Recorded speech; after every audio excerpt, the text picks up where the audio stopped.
morning. You would be surprised to see me here because the schedule says Professor Sahana Murthy is going to talk to you. She is unfortunately away. So, what we had done is we had recorded her lecture and she had coached me on where to stop in the lecture and how to interject. So, I will be conducting the lecture on her behalf. Of course, you will be seeing her speaking to you on a recorded video. We have uploaded the slides on the A-View interface, so that you will be able to see the slides very crisply. I will keep on moving the slides personally as the video slides advance. With this, we will now start with the lecture by Professor Sahana Murthy. Welcome to the IST workshop on Introduction to Research Methodologies. This is the session on how to read a research paper.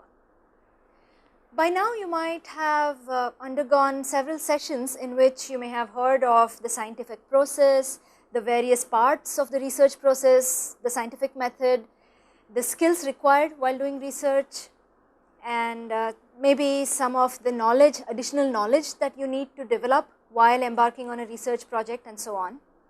You may even encounter some of these topics in some of the future sessions. Now, the title of this session might sound unusual, that is, why should one need to learn specifically in a separate session how to read? After all, we have been reading right from kindergarten, from primary school. So, what is so special about learning how to read? Those of you who are experienced in the research process will immediately recognize the need for developing the skill, because how to read a research paper effectively and make use of it in one's research process is indeed a skill that one needs to develop, and it does come as one does more and more research projects.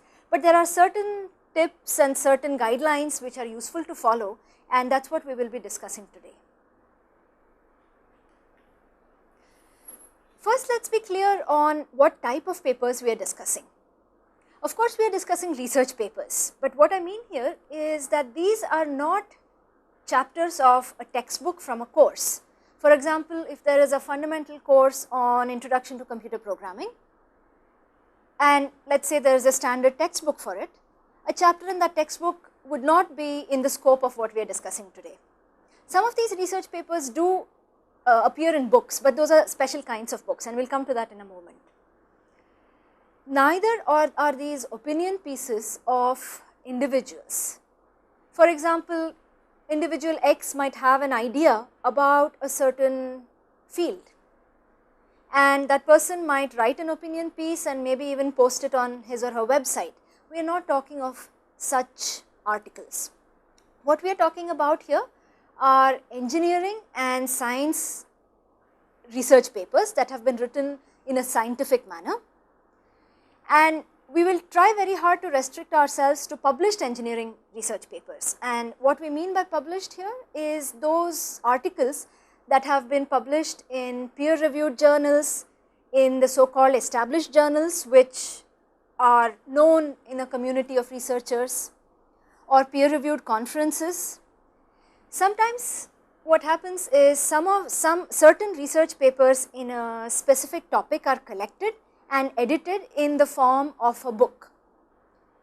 So, these are papers written by different people, but they are edited and collected together. So, some of these papers you might find in such a book too. So, let us restrict ourselves to papers of this kind, and the guidelines that we will be discussing today are general guidelines, since most of you come from a fairly varied heterogeneous background. You are from engineering or science background, I agree, but the kind of guidelines we are talking about are not specific to any one discipline. They are mostly reasonably applicable to computer science, electrical engineering, chemical, mechanical engineering, even certain science subjects like physics, chemistry, mathematics and so on. So, these are general guidelines, and you have to at some point determine what exactly works in your discipline. But at a broad level, what we will discuss today works for all these disciplines. And many of the guidelines we will discuss today will or may not apply to survey or review papers, which are a slightly special kind of papers. Survey or review papers are in between a textbook and a research paper on a current research problem. They usually contain an overview or a summary, a very critical analytical summary of all the research that has been done in a certain field up to a certain, let us say, within a given time frame. So, they are a very good starting point when you are trying to do literature survey, and that comes in one more session in this workshop.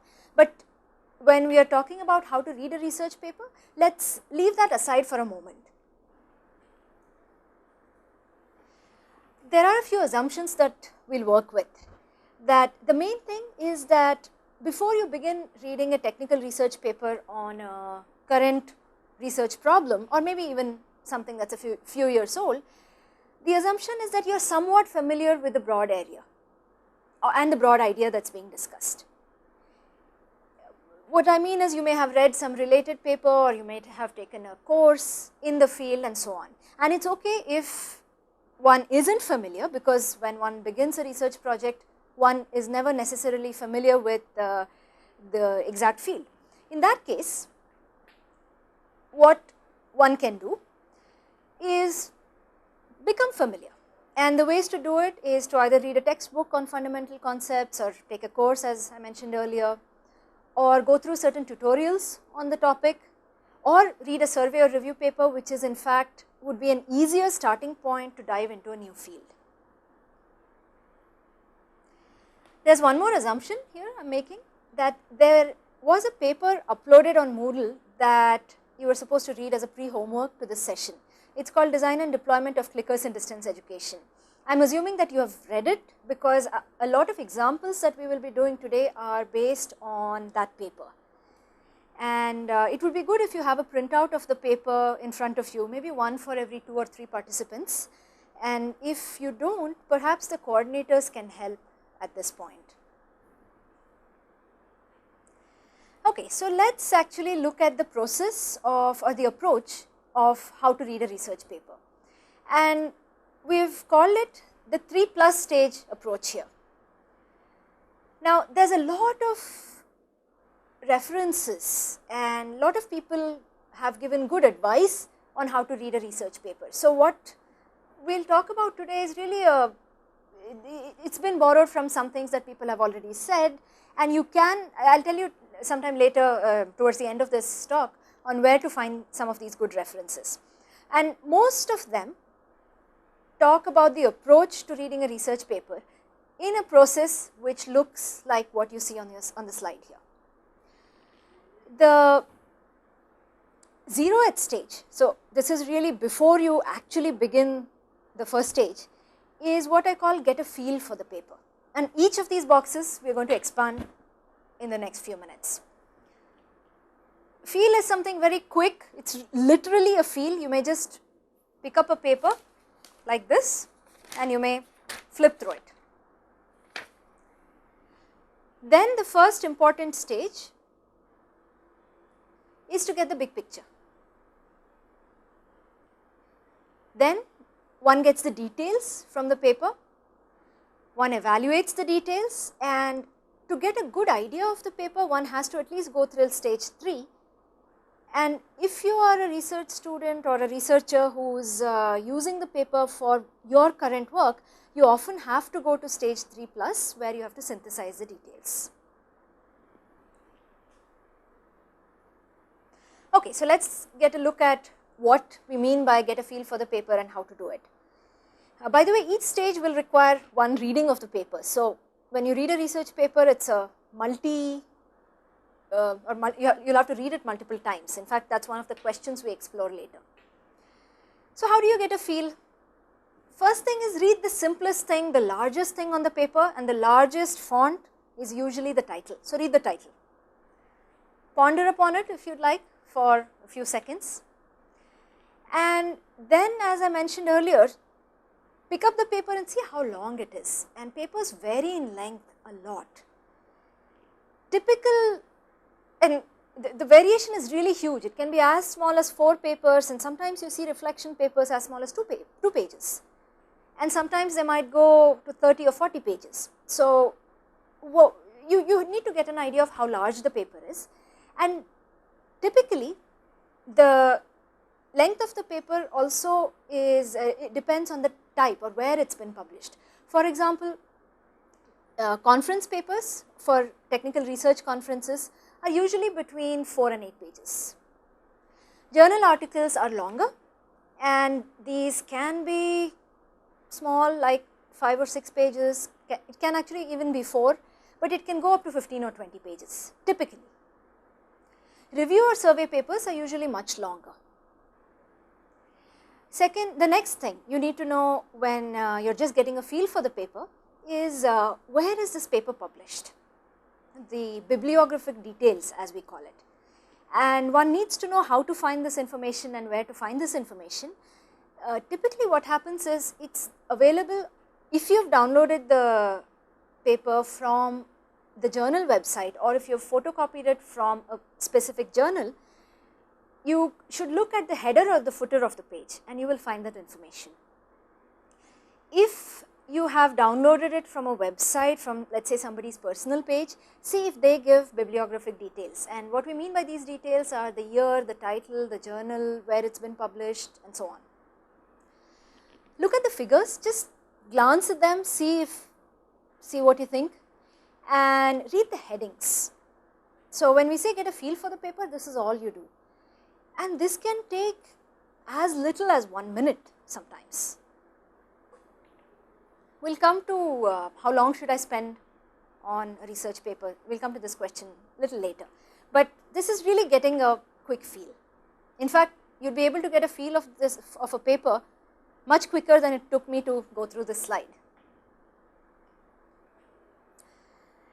Okay, so one thing that we will have to look at before we go on to getting the details of a paper is that the scientific research paper is actually a very peculiar piece of writing. It is not a story, but it is not a story as in fiction, but it has to tell a story, and it is very highly structured.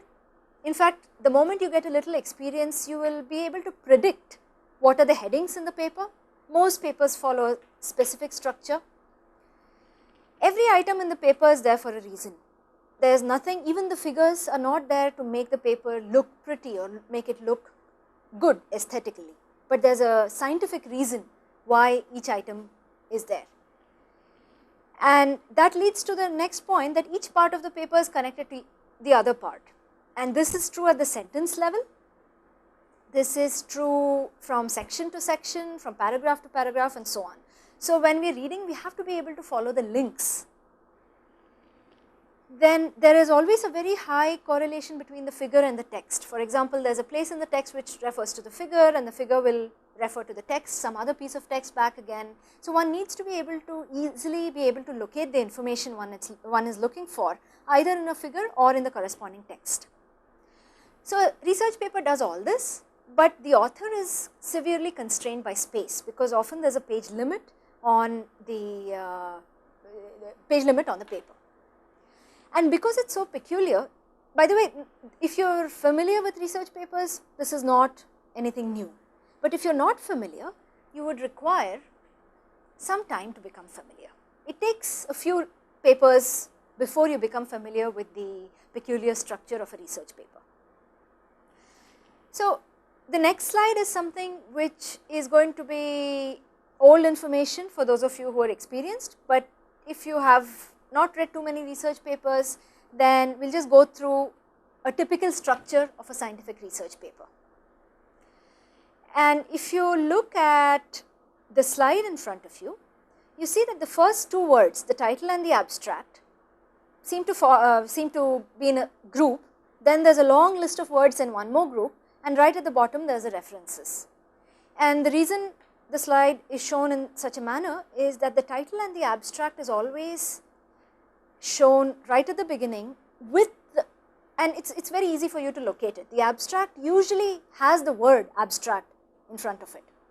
The title may not say title, but there is no way you can mistake a title of the paper, at least a well written paper, because it is in the center, it is the first thing you encounter, it is bold, it is in larger size and so on. Similarly, the references at the end are something which you can easily locate, it is always there at the end. The pieces in the middle are will be there, but they may not exactly follow this sequence, and they may not, you may not find headings for each of these, but some of these, a large subset of these pieces will be there. And just to read this, the introduction is usually, it is almost always the first paragraph, whether it says so or not, and very often it will say so. You will find some background and motivation for the work, perhaps in the introduction itself. Then comes something which is very important, but often hard to find, and that is the contribution of the paper. That is, what is the author's what are the authors claiming to do by writing this paper? What is the central takeaway from this paper? Sometimes it is found at towards the end of the introduction or somewhere in the middle of the introduction, sometimes it is found in the conclusion, and so on. So, similarly, there are many other pieces which one should look for in a research paper, but most of these pieces are going to be there. The structure is a fairly well defined structure for scientific research papers. Okay, so now I would like all of you to do one activity, and this is based on the uploaded paper that I talked about at the beginning, the design and deployment of clickers. So, what you need to do is on the paper, with a pen or pencil, mark all the pieces that have been mentioned here, the title, abstract, introduction, simply mark them. I presume that all the participants have got a copy of the paper printed, which is being used for this exercise. We will not spend too much time here, just 2 or 3 minutes for you to identify these particular segments. At this stage, you are not required to critically comment on them, but go through the paper very quickly, which you would have already read, and just in the context of these titles that you see here. So, find out where the title is, abstract is, introduction is, where the background motivation is, where the contribution of paper is, where the related work is defined, where the problem definition is, and so on. So, do that, just identify by circling those paragraphs or writing in the margin about which portion corresponds to which. And once you do that, please share it with your neighbor. Okay, so I presume that you would have completed this activity, because it was rather a simple activity, particularly if you have read the paper. Let us go ahead with this. Even if some of you have not finished the activity, does not matter. If you have done it partially, that is good enough. The idea was that not only you apply your mind in this fashion, but you also check with what your neighbor has done. So, basically 2 different people or 3 different people discuss with each other and figure out who had identified something rightly or wrongly, and so on. But now, we will go back to Professor Sahana Murthy and find out what she has to say about all of these. And as soon as you do it, discuss your answers with your neighbor, or if you want to work with one more partner, that is also fine.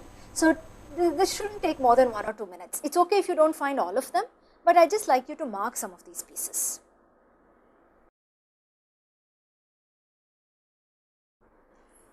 Hopefully, you would have been able to locate most of these pieces in the paper provided. So, let us in fact discuss some of these, we will discuss how to locate or where to locate some of these pieces. So, what I have in front of me is really a copy of the paper, and it is okay if you can't read the paper on the screen. But what I want you to do is look at the colors. I think you should be able to see at least that. Title, I am sure all of you found, it is what is being shown in yellow. Abstract, in fact here it says it is the abstract, and it is usually the very first paragraph. It is either there in different font, or it's in, usually it's in smaller font or bold font or some such thing. Okay, so now let's go through the paper a little bit more. Let's go down, and what you see here is the title introduction. So, there is a section called introduction in the paper. As you are reading the introduction, the second and third paragraphs on the introduction, you should be able to find you should be able to realize that the background and the motivation for the paper has been written in these two paragraphs. So, these two paragraphs tell you why this paper, this research work was done, roughly what problems it was based on, and so on. As you go further in the paper, so we'll go back and forth. So, you will see that the order is not necessarily the same as the order you saw on the list. The contribution to the paper is what's marked in blue. It says, let me just read it a little bit so that you will be able to locate it. In this paper, we describe a solution to facilitate real-time interaction between instructor and remote classroom students through the use of a student response system using clickers. We designed and developed a distributed architecture for a student response system. So, that is the key contribution that they are mentioning here. So, as we mentioned, as we discussed earlier, this is present within the introduction, but you may have to look a little hard to be able to locate it. Let us look at a few more. The few sentences above the contribution, what's hopefully showing up as green, are the research questions that this paper will address. And here it says, for example, one of the questions here is what modifications need to be done both in terms of development of new technologies and in the pedagogy used. So, that is a research question that will be explored by this paper. Then right in the introduction, they even talk about the solution outline, the last paragraph on page 1, what is given as purple here. The solution outline is just an overview of what is going to come in the rest of the paper. It is like the preview of a movie, it is not giving the details. If we go further in the paper, we will just see a couple of others. Page 2 has something a little bit more on related work, where the paragraph that starts with a similar situation was implemented by University of Oklahoma. But you should also be able to find related work in the section on background on page 1. So, what this really tells us is that if we are trying to locate the various parts of a paper, they may not be in sequence. They may occur in multiple places and so on. So, when you are trying to read a research paper, in the beginning it may be hard to try to find them, but these are exactly the pieces or the key points that you should be looking out for, and we will now see how to in fact locate them. Okay, so now let us come to the central part of reading a paper, and this is to get a big picture of, this is to get the big picture. Till now we were still talking about the feel. So, on the left column there is a series of questions, and this is titled what are you looking for. The right side says where to find it. So, let us just go through a few questions. In fact, the first question you should think about is what research area or topic or subtopic does the paper fall under. Starting from a broad area, you can say that it is an electrical engineering paper, and this one level of subtopic might be communications, and then you can say, well, it is on digital communications, and so on. You can go further, you have to go much further. Then this is something, by reading the paper you will be able to, this is a question that you should be able to find. Then you want to ask the question, what problem does the paper attempt to solve? So, that is the big question here, because every piece of research work is attempting to solve some problem. So, you are now trying to, or you are beginning to identify what this problem is. You are also trying to get a big picture of what is the related work, and importantly, if there is work on it beforehand, why is it not sufficient? What was the need for the authors to write a new paper? That really means that what you as the reader of the paper has to identify is the gaps in the related work. The authors would have written it if they have written a good paper. Again, you are looking for the key contribution. we tried to locate it earlier, and then you are trying to look for broadly how does the paper solve the problem. This is the solution outline. Again, you did locate it. Then you have to come to the meat of the paper, the central part of the paper. How do the authors defend the solution? And I will come to the last question in a few minutes. So now what I would like you to do is look at the right column where to find it, and we are only looking at the big picture right now. Take a moment or so and just read aloud each of these cells in the right column. It says title, abstract, introduction, introduction, title, abstract, introduction, conclusion, introduction, figures. And what you see is that the word title, abstract, introduction has appeared many times. In addition, figures have appeared, in addition figures have appeared multiple times, and the conclusion has appeared somewhere, and the word headings has appeared somewhere. So the point we are trying to make here is that when you are trying to get the big picture, you should mainly concentrate on these topics. By the way, if a word is in parentheses, what it means is that you may or may not find it in the title. Okay, so sometimes you may find it and sometimes you may not, but you will definitely find, or you should definitely find, the contribution of the paper in the introduction itself. So how you get the big picture is really by reading the title, abstract, introduction and conclusion, not the entire paper. And the reading this much comes to roughly 2 pages, maybe sometimes even a little less than that, unless the introduction is very long, but introductions are never very long. Then you should go through the section and subsection headings and then look at the figures, diagrams, illustrations and so on. This is all you need to do at this pass, at this stage.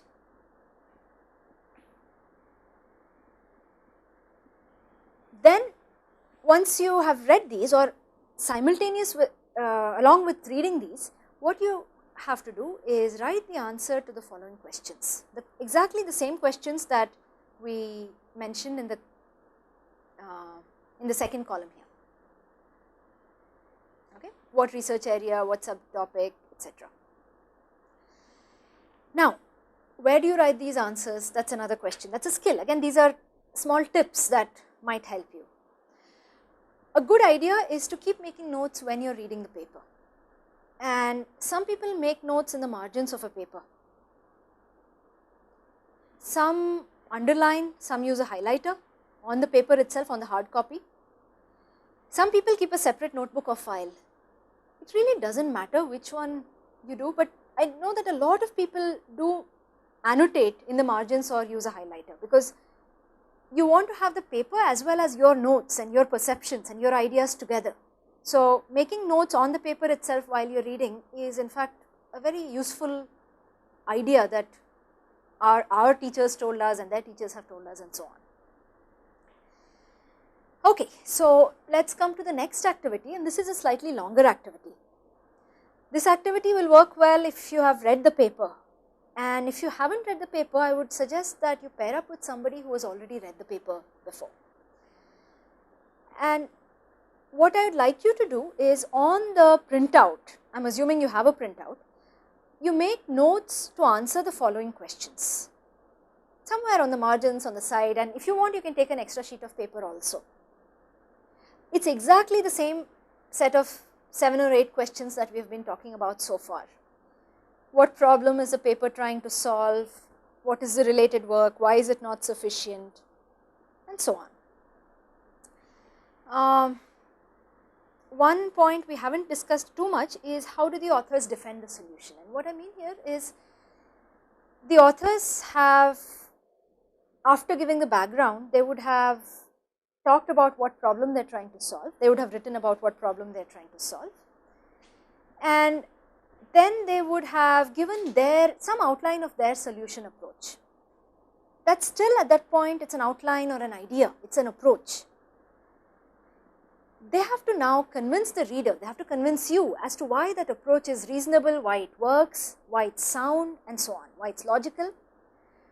So the defense of solution ideas usually are in the form of proofs or an experiment which has been conducted and its analysis and results, or it may be an implementation, it may be the building of a system and so on. So, what I would like you to do at this point is pair up and work on this activity. I think it should take about maybe 10 to 15 minutes. Okay. So, this is slightly a longer exercise. You are looking at the same paper which you have read. You are looking at the paper in which you have already identified some segments through a quick perusal or through a quick flipping through of the paper, as was suggested earlier.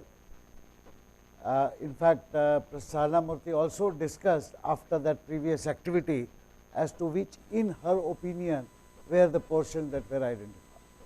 Now, this is something more serious. In this case, I hope you can all see the slide. So, the slide says on this paper where you have a printout, make notes to answer the following questions. I would like to mention, and she would repeat later, that it is important to have a paper and pencil with you or paper and a pen with you, or the printed paper itself you can use as a paper on which you should write. But there is absolutely no sense in reading a research paper without making some kind of notes. And in this particular case, the activity which is a pair activity, so two of you should do it together, but you must write down something, and what is to be written is also mentioned here. So, answer each question and write 1, 2 or 3 lines as answers to each question. The questions are in front of you. What research area, subtopic does the paper fall under? What problem does the paper attempt to solve? What is the motivation for this problem? What is the related work? And why is it not sufficient? Why key contribution does the paper claim? What key contributions does the paper claim, etc. We have already gone through this, but this time it is not adequate for you to identify which portion of the paper contains what. It is important for you to read that portion and write 1 or 3 lines as answers to the following question.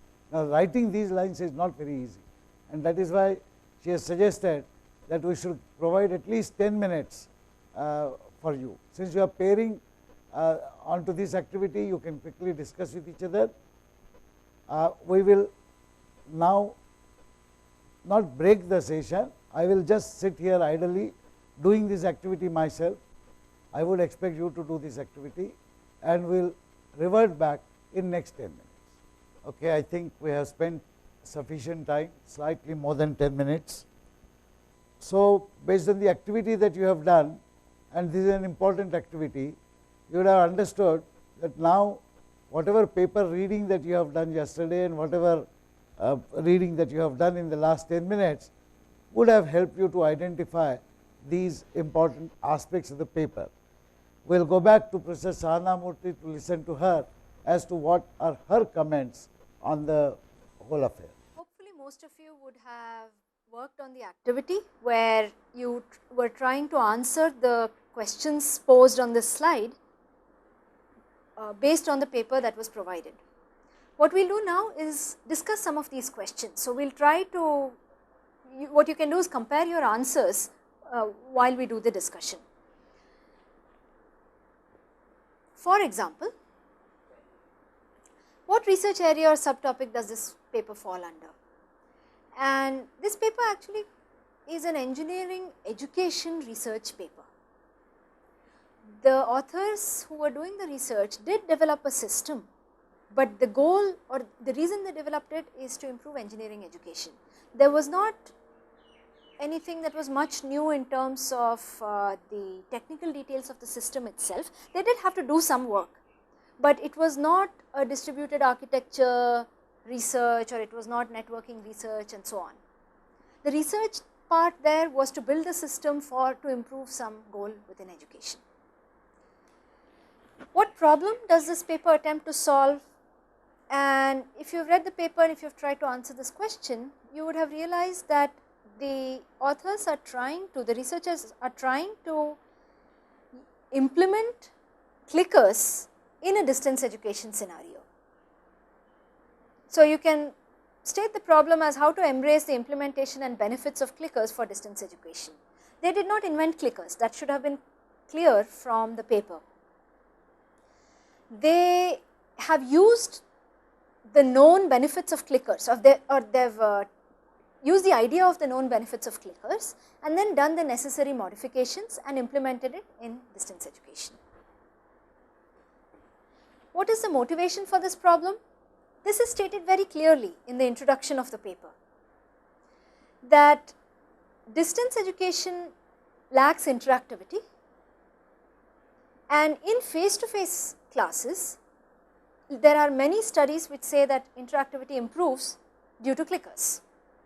So what the authors are trying to do is take a problem, take a solution from a different domain and apply the solution from a different domain, that is the face-to-face classrooms, in the domain in which there is a problem. So this is one typical way of doing research, where you adapt a solution known somewhere else into the problem at hand.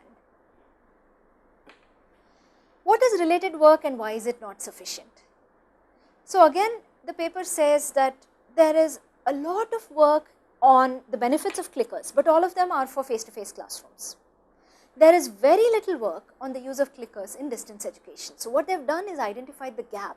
They have shown us why it's not sufficient, why the related work is not sufficient to solve the problem. And if you go back, what's the problem? It is improving interactivity and embracing clickers in distance education. What key contribution or contributions does the paper claim? So I think they are doing two things here. One is that they are telling us, they are providing us the architecture of implementing this distributed clickers or student response system in multiple remote locations. So they are showing us how to do it, and then they are showing us proof of concept that they actually did it. Okay, now it gets bigger and bigger. Broadly speaking, how does the paper solve the problem? And this you would find on the first page of the paper towards the bottom. I'll just quickly pull it out for you. I think we have seen it once earlier. It's what's shown at the bottom in purple, solution outline. The instructor delivers lectures from a central location. This is the broad solution, and this is transmitted to remote classrooms which were equipped with receivers. The receivers communicate to a server in the central classroom over the internet. Participants respond to the questions presented by the instructor through clickers. In fact, another place where you will find how the paper solves the problem is a block diagram. So we didn't see that earlier, so let's take a quick look at that. If you look at page 2 bottom, there's a block diagram. So the introduction and the figures are a useful place to get a broad idea of what is happening in the paper.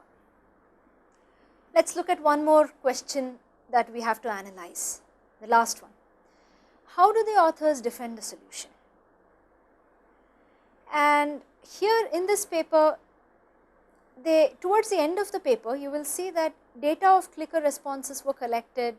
You will see figures, and instructor and participant feedback on the clicker system were analyzed. So this is the proof or the defense of their solution.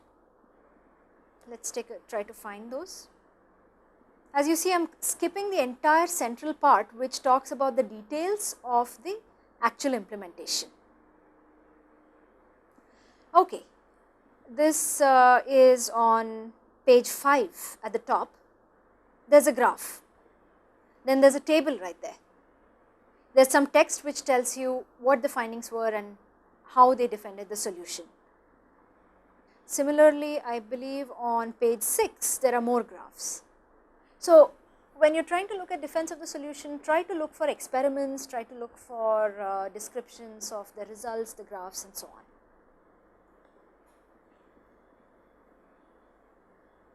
Okay, let's go on, and I'll just go back to one of the earlier slides and we'll see where we are so far in the 3-stage process.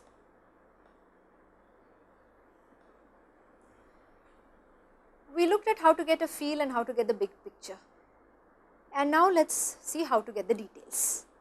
In fact, the type of questions that you will see in how to get the details are not very different than the type of questions you will see in getting the big picture. It is just in the amount of information that one needs to look for, there is a much bigger difference. Okay, so this slide we will quickly go through, because if you look at the left hand column, the questions will look very familiar to you. What problem does the paper try to solve? What is related work? What is the contribution? How does the paper solve the problem, and how do the authors defend the solution?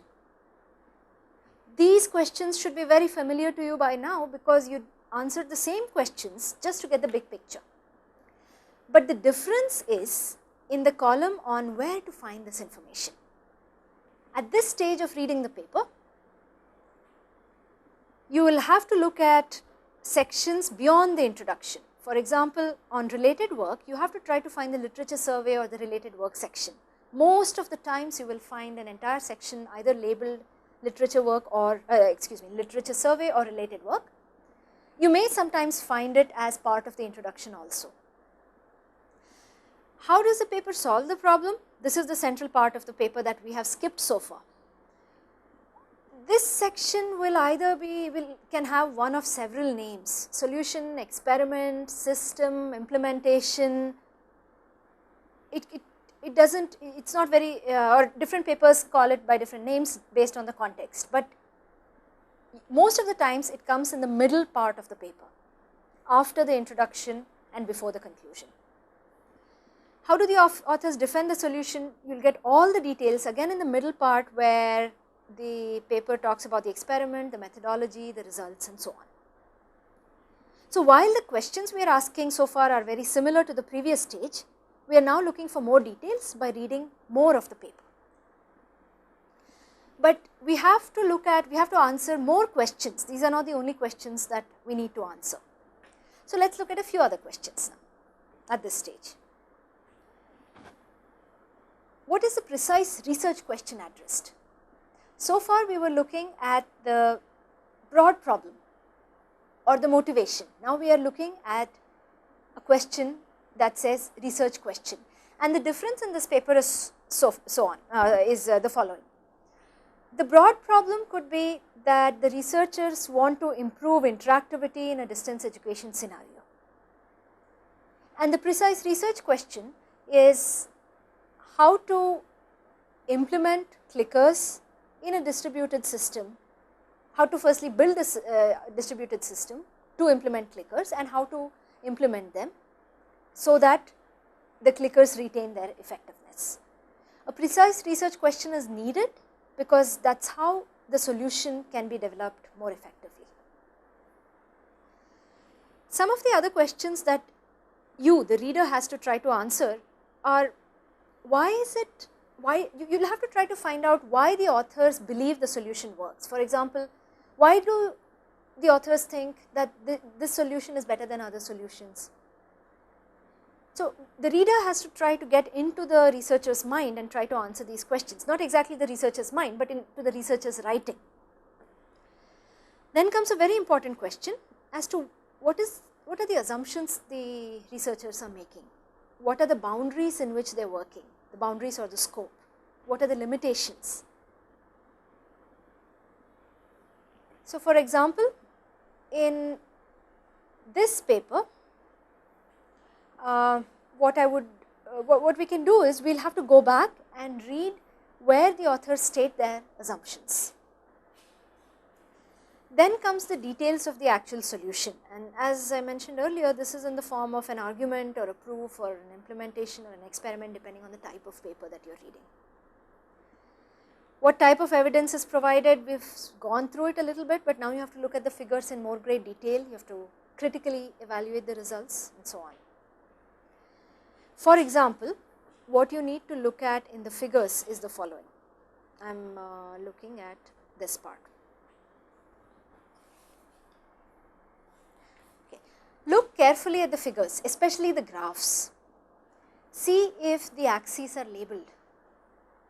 See if error bars are put on the data points, and see if together all this is making sense and all this is substantiating the claims of the author. If you see a graph without any labels on the axis or without units, then it is a shoddy piece of work. So, when you are reading good research or a good research paper actually pays attention to all these details. And the overall paper should give you an idea of what is the takeaway message of the paper.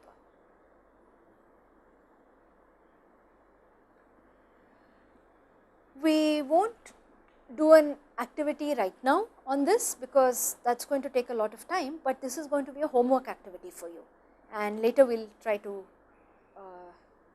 we'll see how to upload the solutions and so on.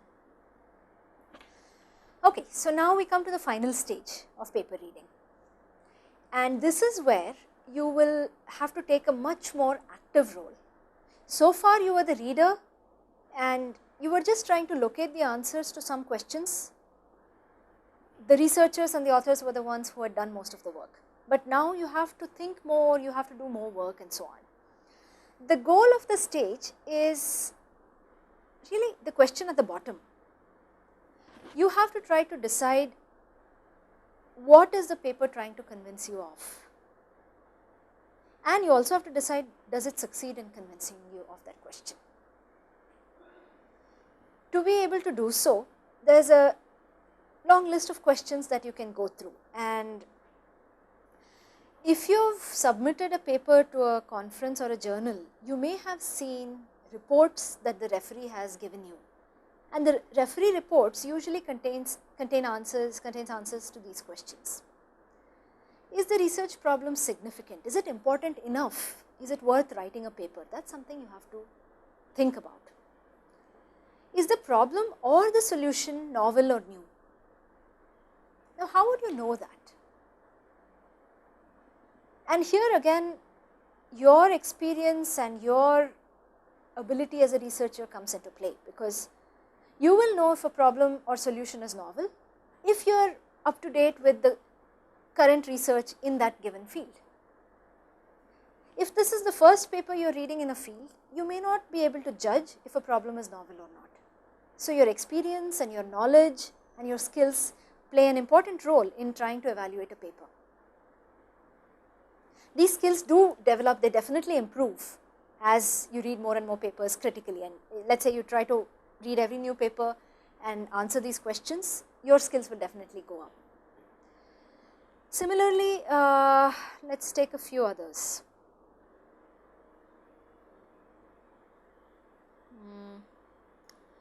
Okay, are the assumptions valid? Most research is done within some boundary. For example, the paper on distance education, maybe the people tested it in remote locations which had a certain kind of technology and only that kind of technology. So, their scope is limited to locations where a certain level of technological sophistication is available. Perhaps the solution works in other places, but the researchers have not tested it out. So, the assumptions have to be clearly stated, and another assumption of this paper, somewhere towards the end, if you have read it, you will see that there were improved results of student satisfaction, and the teacher was also very happy with the level of interactivity. So, one assumption here was that the teacher had some training in using clickers beforehand. If it is the first time that the teacher got clickers to use, perhaps he or she would not know how to use it and their experience may not have been so successful. So, what are these assumptions? Are they identified and are they valid? Is something that you as a reader has to keep checking. Another thing which you can try to do is see if the different parts of the paper are consistent.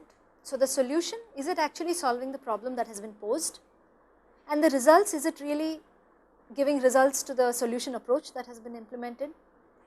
The reason I mention this is when we get papers from novice writers, we often see that the problem is something and the solution is something else. So, just you have to make sure that the two are consistent.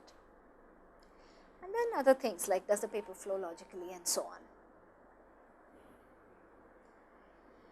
Finally, we come to the most difficult but the most let us say interesting part of reading a paper, and perhaps the most useful, because when you are doing research, ultimately you want to further your own research and you want to use the paper that you have read for your own research work. So, how do you do that? That is why this has been labeled as synthesize. Synthesize is when you read a lot of different, or you read, or you can read a lot of different things and then you have to analyze them. When you were doing the evaluation, you were doing analysis.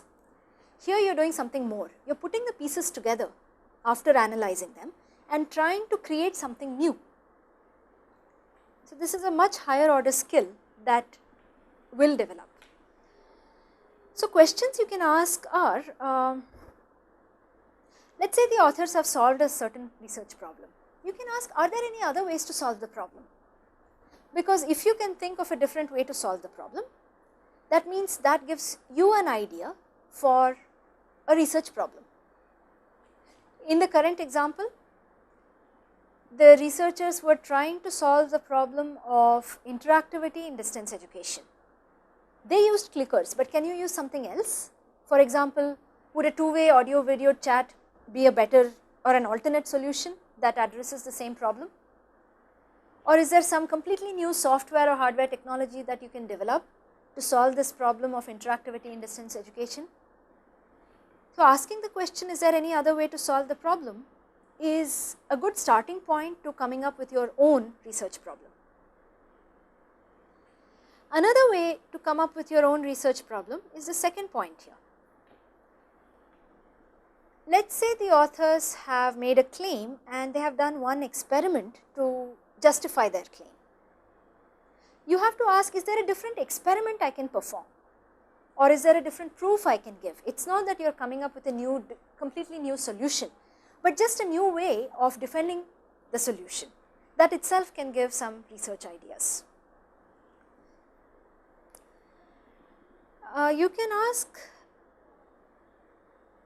you can go the opposite direction. Let us look at the third question, that is also an interesting one. Are there counter examples or arguments against the paper's claims? So, let us say you find that the authors, what the authors have done is correct, but it is correct within the situation that they have tested. And in a new situation, you have come up with an argument where their results may not hold. This happens a lot in engineering and science. So, for example, the researchers might have come up with a result in one range of temperatures, and you may have an argument, or you may have a principle by which you can say that, well, in the other range of temperatures the result is something completely different. So, that gives you an idea for a new research problem, to extend or explore the same problem in a different set of conditions, where the original results of the paper you have read may not hold. You can ask questions like, how can the results be improved, or how can the results, very importantly, the last but one, how can the results be generalized, either in a different context like the temperature range example we talked about, or can they be extended? And finally, the question we are going to leave with is really, what are the new ideas and open problems suggested by this work? Because that is one of the main reasons why you read the paper, to get ideas for open problems and new ideas. It is a difficult question, and you can't solve it by reading the paper once, or you may not even be able to answer this last question by reading the paper 5 times. But it is a question you have to keep in mind and discuss with your colleagues and your guide and so on. Okay, so some homework activity now. The same paper that we have read so far, write a 2 or 3 page review which contains a summary, and essentially what you have to do is, we have posed a lot of questions in this presentation. You have to use those questions as guidelines and critically evaluate the paper first. And once you have done it, try to come to stage 3+. where you are trying to ask the creative questions. What are the new ideas? What are the open problems and so on. This again, this can be done only after you have read the paper a few times. Feel free to discuss it with your other colleagues and people in the workshop. Okay, so let us come to. I would like to interject here to emphasize how, first of all, the research papers ought to be read methodically. By the way, let me admit to you that I have been reading research papers all my life. I read and evaluate PhD thesis, but when I went through Professor Sahana Murthy's lectures, I also found a few important pointers, particularly about the systematic approach. I am sure many of you who would have read research papers in the past would not have read the papers in this particular fashion, asking these questions to yourself and trying to find answers from the papers that you read. It makes a lot of difference when you read papers systematically, when you read papers with a pen or pencil in your hand, make notes, and more particularly when you ask these kind of critical questions to yourself. Your understanding of the paper, both in an overall sense as well as in greater depth on various points, will be far more significant for the same time that you would have otherwise spent. It is possible, for example, to read the paper 3 or 4 or 5 times without properly getting an appreciation of everything. On the other hand, if you apply this systematic approach, the same time could result in a better understanding. One last point I would like to make before continuing with Professor Sahana Murthy's lecture is that many of you who would like to write papers and some of you who would be required to review papers could keep these guidelines in mind. So, for example, when I am writing a paper, after all I want to share my ideas, my work with others, but I should be aware of how people will evaluate that paper. And if I am aware that the evaluators or the reviewers are going to look for these things, then it is much easier for me to ensure that while I write my paper, I make it very easy for a reviewer and therefore for a reader to understand that paper. And I can therefore make my style extremely lucid and very clear to the readers of the paper. So, this lecture in my opinion has a double advantage. One, it tells us very clearly as to how systematically read a paper, analyze it and understand it, emphasizing 3 important points. First, there must be multiple reading. There is no research paper that ordinarily can be understood in a single reading. Second, you must ask these questions. First, shorter questions to be answered in a short while. Next, a more detailed analysis of the paper and more detailed questions to be answered. All the while you must have a paper and pencil ready. And the last stage 3 of the synthesization, that is asking creative questions and finding answers to them, will require much longer work. This is the amount of work that needs to be done on every research paper that you read. That is the only way in which you can assimilate the exact thing that the paper wishes to convey to you, and then you can take that work forward. To some concerns and some questions that are frequently asked. One is, how many times do I read a paper? And by now it must be clear to you that the answer really depends on your purpose. Why are you reading the paper? What's the goal? If your purpose, sometimes your purpose is just to decide if this paper is relevant to your work. Or perhaps somebody has found a paper for you and is asking you, is this really a valid research paper? So at that point you only want to get the big picture details. Go up to stage 1 and that's sufficient to help you decide if the work is relevant and interesting and worth reading further. This may be 1 or 2 readings. Once you get experience, this is just a single reading. If your purpose is to grasp the contents of the paper and to summarize it, for example, let us say you are writing a literature review section for your thesis, you have to be able to grasp the contents. Then you should go up to stage 3 where you are evaluating the paper You are critically looking at whether the figures are consistent and whether the claims are correct, whether the solution is defended well, and so on. So, you are looking at every piece of the paper and asking, is this correct, is this consistent, is this sensible, and so on. If your purpose is to come up with new research on the basis of this paper, is to base your future work on this paper, then what you should be able to do is actually recreate this paper in your mind. You should be able to work out every single step, and that should help you get to the next step. In that case, you have to go up to the stage which we call as 3+, synthesize the paper. You will find papers that belong to all three purposes, all three categories as you read. Not all can be used to synthesize, and you won't stop reading only the introduction in all papers. So, some papers will belong to the first category, some will belong to the third. A lot of papers that you will use for your literature review section, either in a paper or in your thesis, will belong to the second purpose, to grasp the content of the paper.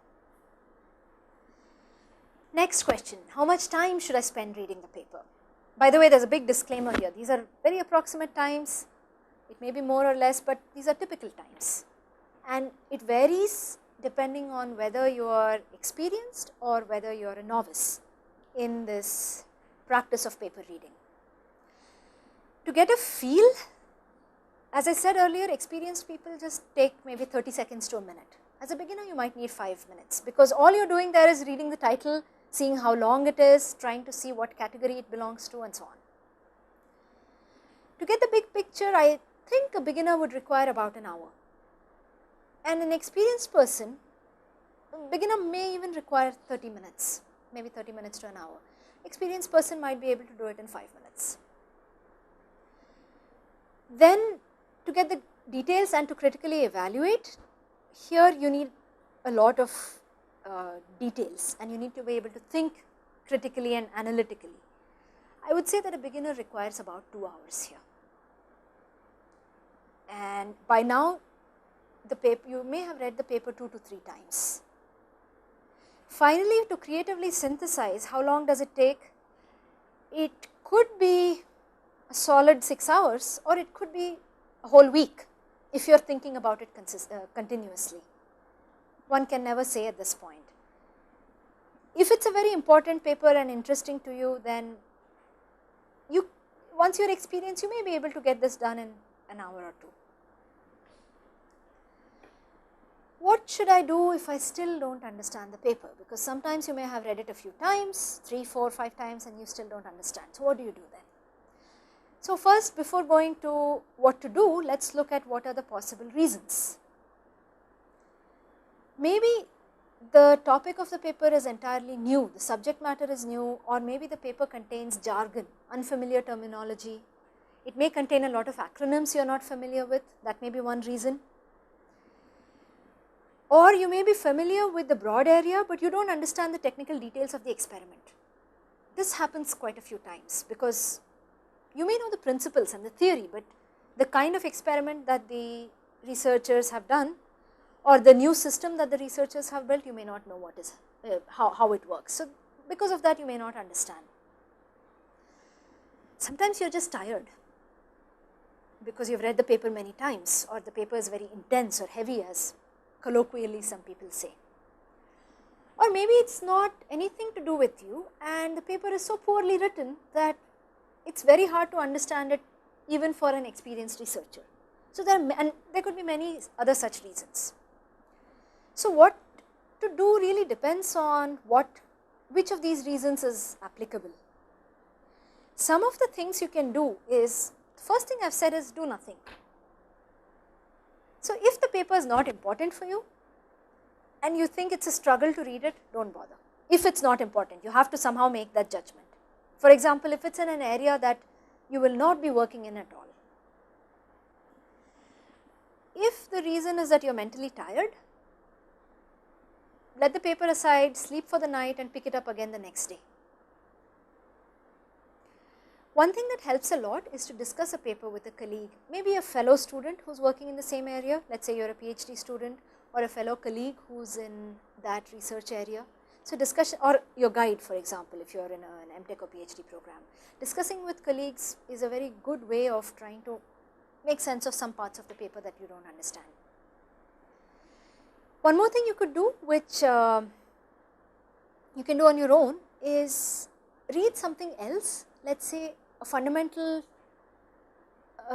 exposition of the topic either in a textbook or a survey paper that talks about this research topic, and come back to it. That is another way to try to make sense of this paper. Okay, last few points.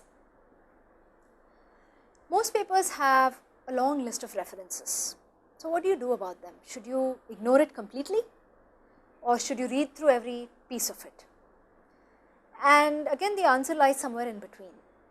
Suppose you are not familiar with the area at all, then the references may not mean much to you. On the other hand, the references are a good way for you to become familiar with the area. So, if you want to understand the paper more clearly or more deeply, look at the corresponding reference.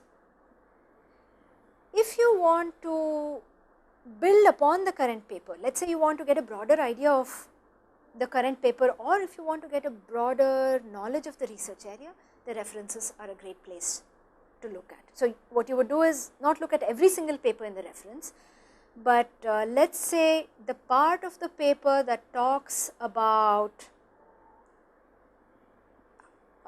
the conditions in which the experiment works, let us say that is the part which is interesting. There may be some reference related to it. Look at those references, and that would broaden your knowledge of the research area. So, that is why there is a star there, that the references are a very important, or they are a useful way to broaden the knowledge of your research area.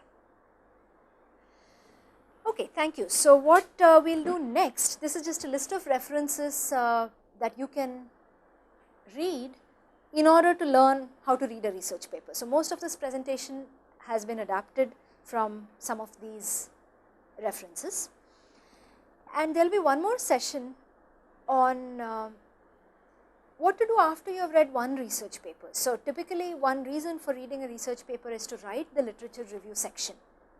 So, how do you write it? How do you select which papers to read? Where do you find these papers, and so on. So, this session was on reading a single research paper, and now we have to go from one research paper to reading multiple research paper, and what to do then will be another session. Thank you. I would like to add a few remarks in conclusion, particularly to point out one great difficulty that most of you would face in adopting one particular important suggestion which Mr. Sahanamurthy has made. Let me go back a few slides. So, what if I do not understand the paper? She says do nothing. If the paper is not directly relevant to my research area, of course, I can do nothing, I should do nothing. By the way, there are hundreds and thousands of papers that are being published, and there could be several which may appear to be relevant to me, but on the first reading itself you will be able to see they are not relevant. So, this is okay. Sleep and read again. If you are fortunate enough to get time to sleep, you should sleep, because that freshens you up and you can read things with a fresh mind. If you do not understand it after multiple readings, reading a textbook or a survey article is a good idea, and then you return to the paper. The point I want to spend a couple of minutes on discussing the paper with colleagues. Notice that in today's session itself, you were required to spend some time with a colleague of yours, whom you probably did not know before you came for the workshop. But hopefully you would find something meaningful coming out of those few minutes that you spent talking to each other, finding out what the other person has located, sharing with that other person what you have done, and so on. I will tell you that discussing a paper and in general discussing your ideas with colleagues is an extremely powerful mechanism to speed up your understanding and to speed up your work. Why I took this point to state emphatically that this, while I state emphatically that this is important, unfortunately, in the given situation in most of our engineering colleges and perhaps even in science colleges, it is not easy to find sufficient number of colleagues who are either competent in that area or who have worked in that area and have an understanding of that area, so that we can have a discussion with good wavelength match. That is one thing where environment in places like IITs or NITs or some of the better institutions are significantly, that situation is significantly different than in smaller colleges. Basically, as you would have heard Professor Karmalkar, that I am working alone in a lab full of large number of people who are all working alone. So, this situation is sadly prevalent even in institutions like IIT. Now, this is one difference that you find in the research culture of the developed countries. They have indeed colleagues who are ready to discuss with each other, who are willing to spend time in understanding somebody else's work and offer critical comment. And believe me, wherever this happens, the research progresses more meaningfully for all the colleagues who participate in such discussions, faster and better. Now, I don't want to stop at this stage by observing that there is a problem. It is a big problem, but we need to solve it. Here is something that I would like you to think about. We will come back in the concluding session. I will comment upon how perhaps an idea that I am putting forward might be further expanded to work properly. It is given that the number of colleagues in my own college may be very few or none with whom I can discuss things meaningfully. But surely across the country, there are a large number of people who are riding in the same boat, many working in the same area as I am working in, and might want to discuss something with me. Since it is not physically possible for me to locate them, go to them and discuss, can I discuss with them in a distance mode? To begin with, how do I identify who are the people who are working in a similar area? So, the suggestion that I have is, suppose we establish a very large research forum through these workshops.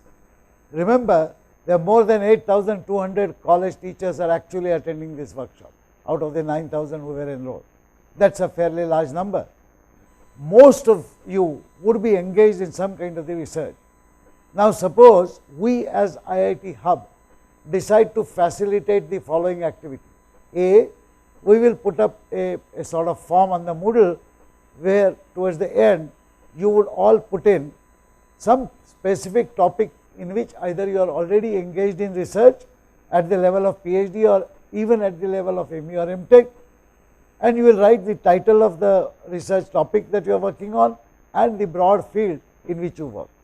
And we will ask you whether you are interested in pairing up or joining up with other people across the country who would like to share their questions with you and so on. It appears to me that it is feasible to build a subservient activity to these workshops.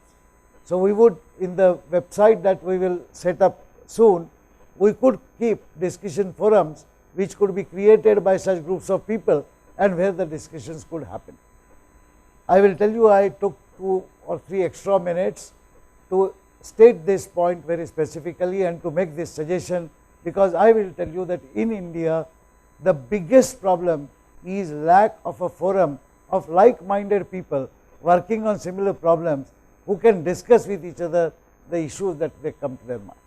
So, let us not be, I am working alone in a lab full of large number of people who are all working alone, but I may be working alone in my place, but I work in a country which is full of similarly minded researchers with whom I can freely interact and exchange my questions and let them ask their questions and I could respond. I will close with this observation. Thank you so much. Over and out.